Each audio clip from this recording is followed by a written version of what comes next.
आहुति हमारी प्यारी सी बिटिया, ये हमें कुछ सुनाना चाहती हैं। क्या सुनाएंगे मुझे भी नहीं पता, पर मैं चाहता हूँ ये जो सुनाए वो आप भी सुने। राम क्यों पूजे जाते हैं? राम इसलिए नहीं पूजे जाते कि उन्होंने कौशल्या की कोख से जन्म लिया। राम इसलिए पूजे जाते हैं क्योंकि उन्होंने वनवास करने वाली कैकई को भी कौशल्या जितना आदर दिया।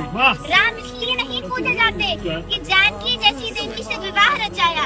राम इसलिए पूजे जाते हैं कि समाज द्वारा ठुकराई हुई अहिल्या जैसी स्त्री को भी उन्होंने देवी कह के बुलाया।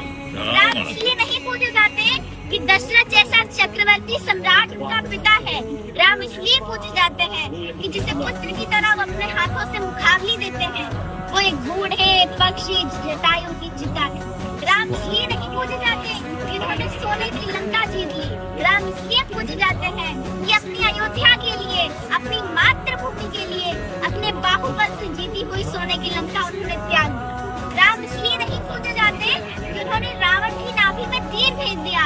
राम इसलिए पूजे जाते हैं कि इस प्रकार विद्वान से जीवन की शिक्षा लेने के लिए उन्होंने लक्ष्मण को उसके चरणों में भेज दिया। राम इसलिए नहीं पूजे जाते कि वो भगवान थे।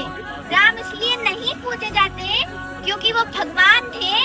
राम इसलिए पूजे जाते हैं क्योंकि वो मर्यादा में रहने वाले इंसान। मैं एक चीज ऑफिशियली कहना चाहूंगा, ये मैंने आज से तकरीबन 1.5-2 साल पहले लिखा था, और जितना अच्छा हमारी आहुति बिटिया ने बोला है, मैं जीवन भर कोशिश करके भी इतना अच्छा कभी नहीं बोल पाया। एक बार तालियां आहुति के लिए। You are so blessed। Ram इसलिए पूजे जाते हैं, बिल्कुल ठीक है जो तुमने बोला, लेकिन इस देश में बेटियों की पूजा भी इसीलिए की जाती है क्योंकि तुम्हारी जैसी बेटियां हैं इस देश में। खुश रहो बेटा।